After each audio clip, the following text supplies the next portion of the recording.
Buenos días, estimados estudiantes, soy el profesor Osvaldo Carreño. Continuamos con el contenido 7, sistema endocrino. Esta es la parte 2. Recordemos que en la parte 1 estuvimos dando la definición de hormonas, las funciones que realizan, las funciones principales que van a realizar, y se nombraron muchas de las glándulas donde se producen la mayoría de las hormonas. Para esta parte vamos a hacer énfasis en algunas glándulas y las hormonas que éstas van a producir.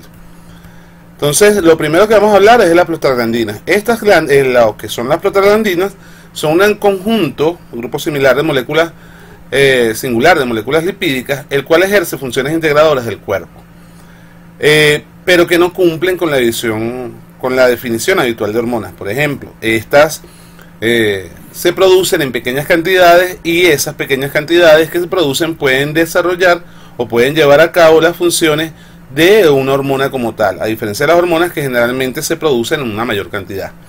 Las moléculas de prostaglandina derivan un ácido graso con 20 carbonos y tiene un anillo de 5 carbonos. Es la imagen que podemos ver ahí en la pantalla. Es decir, entonces pueden secretarse directamente en la sangre, no necesitan de un conducto, se metabolizan rápidamente y los niveles circundantes de las prostaglandinas son bajos. El término que se utiliza para las prostaglandinas es hormona tisular, el cual es el más acertado, ya que la secreción que se produce en un tejido y solo difunde en una distancia corta hasta otras células dentro del mismo tejido, a diferencia de las hormonas que pueden viajar por todo el cuerpo. Las prostaglandinas tienden a integrar actividades de las células vecinas. En otras palabras, permite la comunicación entre diferentes células, entre diferentes órganos. Por eso decíamos que era ese grupo singular de sustancia lipídica que ejerce una función de integración. Hay al menos 16 prostaglandinas. Las primeras prostaglandinas se descubrió en el semen, de allí el nombre prostaglandina, debido a que se descubrió que se producía en la próstata, pero posteriormente se encontraron prostaglandinas en otros lugares, en otros órganos del cuerpo. Las prostaglandinas ejercen entonces diversos efectos fisiológicos, se encuentran entre los más variados y potentes de los compuestos biológicos naturales. Están implicados en la regulación endocrina general, influyendo en la interacción de la adenilciclasa dentro de la membrana plasmática, es decir, dentro de la célula. Los efectos biológicos específicos dependen de la clase de prostaglandina con la que estemos trabajando.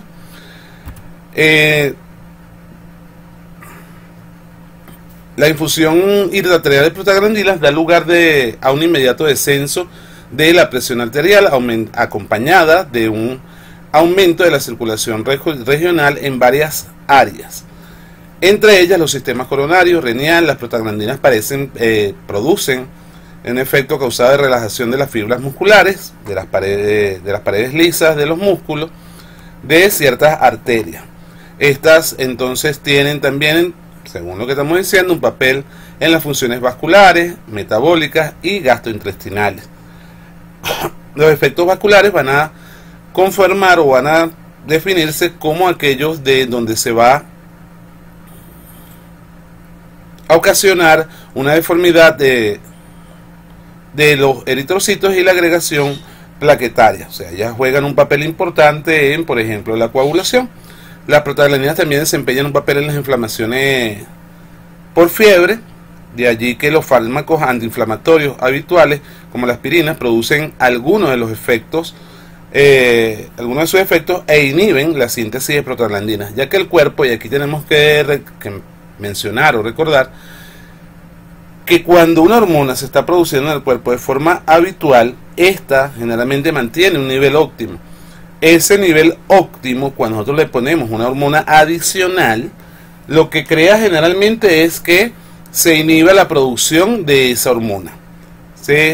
Para recordar allí un punto importante. Tenemos entonces que la secreción del ácido clorhídrico en el estómago está regulada por prostaglandina. Esta puede contribuir inclusive en la formación de úlceras gástricas. Tienen importante función en el sistema reproductor. Bueno, ya dijimos que el nombre de prostaglandina viene derivado de la próstata, o se le dio a partir de la próstata, que fue el órgano donde se estudiaron en principio. De allí que se haya estudiado a mayor profundidad sus funciones en el sistema reproductor. Estas van a afectar la movilidad cuando dice motilidad es movilidad, o significa esa palabra movilidad intestinal, y son necesarias para el movimiento peristáltico del cuerpo, en este caso de los intestinos. Vemos la siguiente grupo de hormonas. Vamos a hablar de la hipófisis, que es la que va a producir las hormonas con las que vamos a hablar ahora. Este dibujo es importante que lo tengan en su cuaderno para referencia y para utilizarlo posteriormente en la prueba. Vamos a hablar, ya tienen el dibujo, vamos a hablar de las hormonas que se están produciendo allí, o de la glándula como tal. La hipófisis entonces o glándula pituitaria es una estructura pequeña pero importante, solo mide de 1,5 a 1,2 a 1,5 centímetros en sentido transversal. Su peso es 0,5 gramos. La función es que ella va a cumplir entonces, se denomina glándula maestra porque ella regula muchas de las otras glándulas. La hipófisis tiene una situación protegida en el cráneo, es decir, la vamos encontrando dentro del cráneo. Su situación entonces en el cráneo la está protegiendo de cualquier factor. Recordemos que si la llamamos glándula maestra es porque ella va a tomar el control de muchas glándulas en lo que empieza a producir las diferentes hormonas. Consta de dos glándulas separadas, la adenohipófisis o hipófisis anterior y la neurohipófisis o hipófisis posterior. En el caso de la adenohipófisis, podemos decir que ya se va a dividir en dos partes, la parte anterior y la parte intermedia. La parte, en este caso, se va a dividir y va a tener una función o va a producir una hormona dependiendo de la ubicación donde se encuentre. En este caso podemos decir que es diminuta, es una pequeña porción media del tejido conjuntivo. El tejido de la hipófisis se compone de grupos irregulares de células secretoras sostenidas por fibras de tejido conjuntivo y rodeadas de una rica red vascular. Los histólogos han identificado tradicionalmente tres tipos de células según su afinidad por ciertos tipos de colorantes. En este caso te hablamos de las células cromófonas, las cuales son temerosas del color, las acidófilas que son amantes del ácido y las basófilas que son amantes de las sustancias básicas. En este caso, cuando hablamos del ácido y del básico, estamos hablando del nivel de pH, en el cual ellas tienen mayor afinidad. En la cromatografía que vamos a ver a continuación, podemos ver en detalle, como vamos a ver más adelante, podemos ver en detalle cómo se ven los diferentes tipos de hormonas. En la adenohipófisis, entonces vamos a tener las células, se van a dividir en 5 grupos según su secreción. Las somatotrofas segregan hormonas de crecimiento, las corticotropas segregan hormonas de adrenocorticotropas y hormonas estimulantes de melanocitos, que son los que le van a dar el color a la piel. Las tirotropas van a segregar hormonas estimulantes de las tiroides para el correcto funcionamiento de la tiroides. Las lactotropas, las cuales van a segregar prolactina, que la vamos a hablar más adelante, ya que es importante sobre todo en el proceso de amamantar de la mujer. Las gonadotropas segregan hormonas leutinizantes y hormonas estimulantes de folículos, esto para ya el proceso de maduración, de producción, de liberación de los óvulos y de maduración de los óvulos. De los óvulos y espermatozoides, pues estamos hablando de las gonadotropas. En la figura 16-15 vamos a ver un resumen de las diferentes hormonas de la hipófisis, tanto de su situación en relación a las células diana. Recordemos que las células diana es la célula donde la hormona va a actuar directamente. Entonces vemos aquí la figura que esta glándula va a actuar en la producción de huesos, en la corteza suprarrenal, en las glándulas tiroides, en los testículos, en el ovario, en la piel, en las glándulas mamarias, en los tejidos, en los túbulos renales, en el músculo del útero. Entonces, de allí su importancia de digerir, regular la función de todos estos sistemas.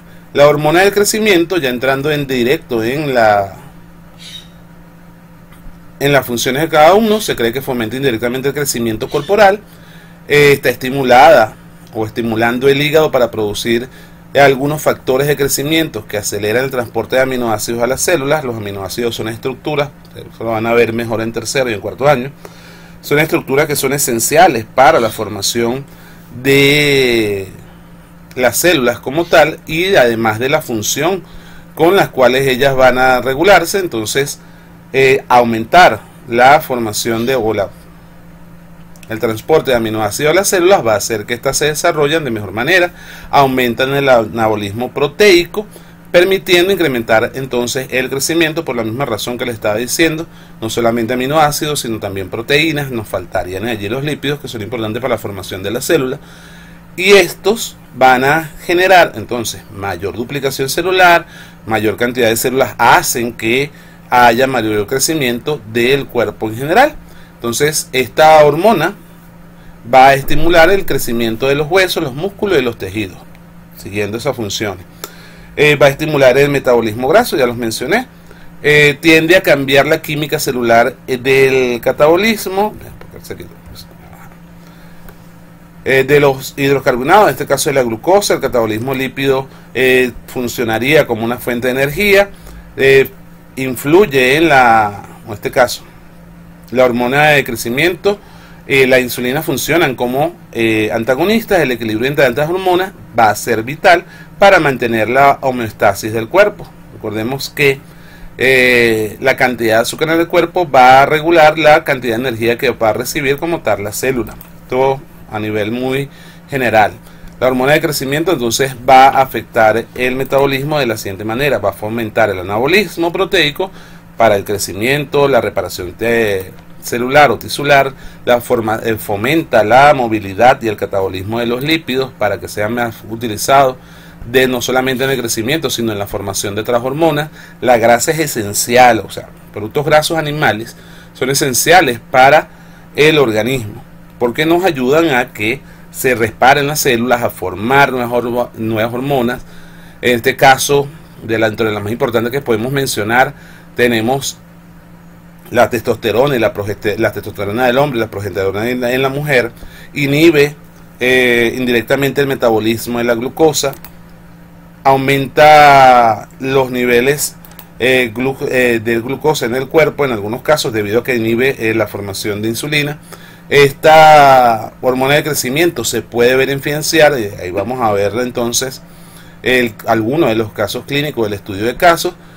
Dentro de la anomalía de crecimiento, la hipersecreción de la hormona de crecimiento durante algún proceso, algún periodo especial de la vida puede llevar a cabo o puede originar enanismo o gigantismo. Es lo que vemos allí. De todas maneras, ustedes pueden revisar en la presentación con más calma. Este video lo estamos haciendo para que no se dure tanto. Otra hormona importante que tenemos que hablar es la prolactina.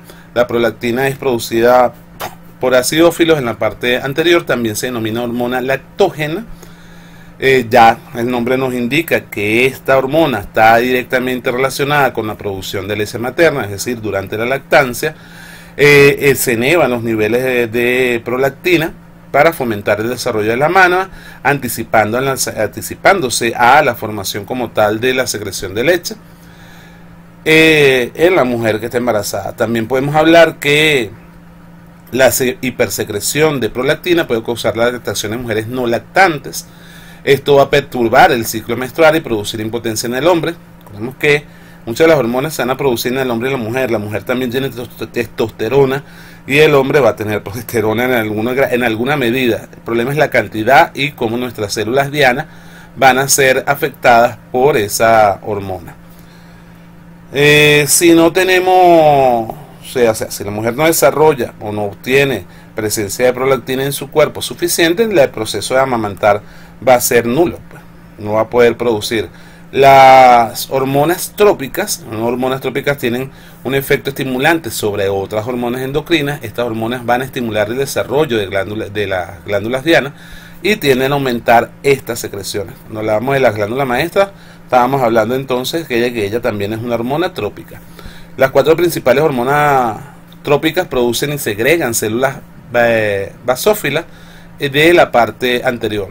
De allí podemos mencionar entonces la hormona tiroide estimulante, para acá, la hormona adrenocorticotropa, cada una con una función específica de secreción de hormonas o de estimular una glándula para que ésta desarrolle una función específica o se comience a formar una hormona.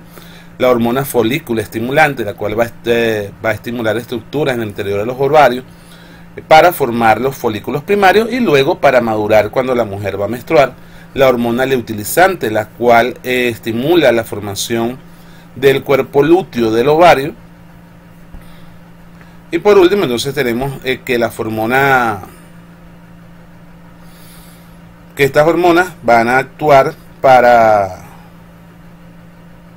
o la podemos denominar gonadotropinas, porque van a estimular el crecimiento y el mantenimiento de las gónadas, en este caso ovarios y testículos. Durante la infancia, la adenohipófisis va a segregarse cantidades insignificantes de gonadotropinas, pero en la pubertad esta hormona va a actuar como mediador para activar los ovarios y los testículos y aumente gradualmente la secreción de gonadotropinas, alcanzando su máximo durante la pubertad y de luego empieza a disminuir. Vemos la ubicación entonces del control de la secreción de la adenohipófisis. Deben estar presentes hormonas liberadoras. Esas hormonas liberadoras van a permitir que se transfiera una hormona o viaje la hormona necesaria hasta la área que requerimos para su funcionamiento y pueda darse el funcionamiento adecuado de la adenohipófisis.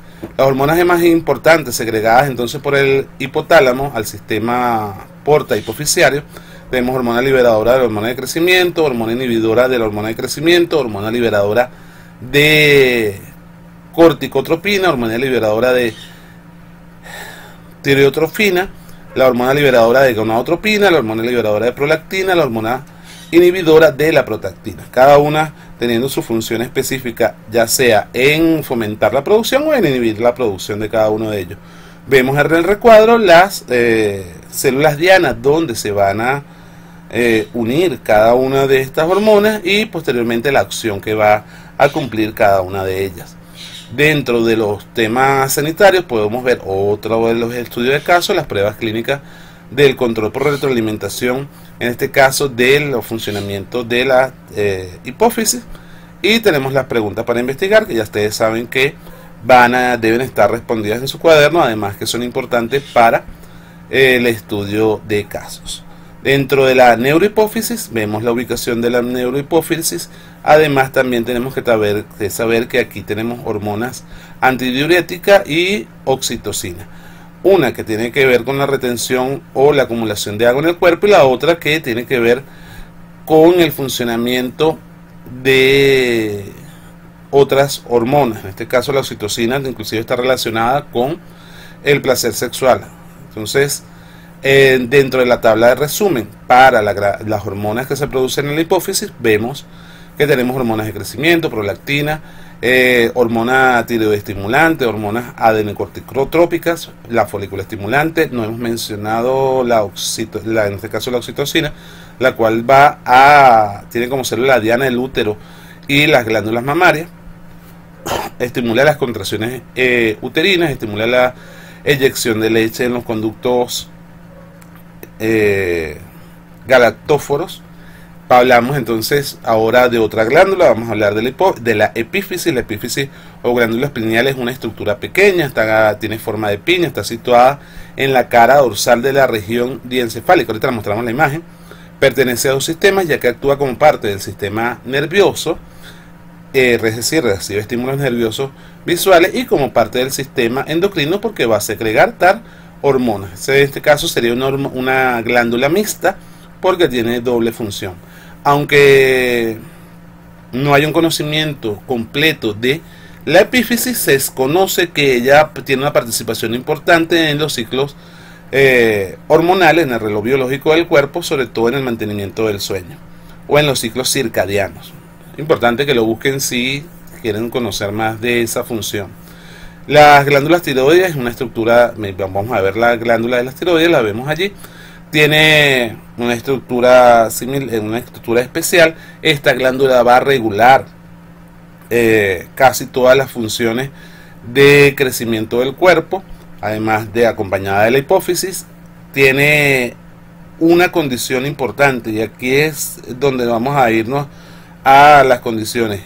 Esta glándula es muy susceptible a, o mejor dicho, les requiere yodo para funcionar. El yodo lo va a conseguir mediante el consumo de la sal, es decir, el consumo en exceso de sal es malo, pero no consumir sal también es malo porque puede hacer que funcione mal, y lo vamos a ver en el estudio clínico que tenemos allí. Algunas de las hormonas que va a producir esta glándula, entonces, de las tiroides, las paratiroides, tenemos la tironina, la tetrayodotironina, la carcitocina, la hormona paratiroidea. Vamos a centrarnos un poquito en la hormona carcitocina. En este caso ella está indicada directamente para el aumento o la acumulación de calcio en el cuerpo. Puede verse influenciada por el consumo de refrescos oscuros, ya que estos van a tener ácido fosfórico. El ácido fosfórico químicamente se une más rápidamente a las moléculas de calcio, quitándole el calcio al cuerpo. Durante el embarazo, por ejemplo, la calcitocina se ve afectada porque en vez de fijarlo el calcio en los huesos de la madre, lo va a fijar en el hueso de los hijos, y de allí que la mujer deba tener una dieta balanceada y evitar algunos alimentos para poder desarrollarse completamente. Funciones similares entonces tiene la hormona paratiroidea para la absorción del calcio a nivel intestinal. Esto origina un aumento de los niveles de calcio en la sangre. La regulación de los niveles de calcemia, es decir, los niveles de calcio en el cuerpo, están regulados debido a la función de las tiroides y de las paratiroides. Ese es el cuadro que tenemos allí. Dentro del estudio de casos, entonces vemos las anomalías que pueden ser causadas por las hormonas paratiroideas. En este caso tenemos ahí un caso de bocio debido a un daño en estas glándulas, causando en las glándulas paratiroideas, causando que haya aumento exagerado de la zona del cuello, debido a que esta empieza a crecer más. Ese sería todo el resumen de la parte 2. Gracias por su atención. Recuerden leer los capítulos del libro y sobre todo tenemos el estudio de casos. No dejen de prepararse para el estudio de casos y la prueba. Gracias por su atención. Tengan feliz día.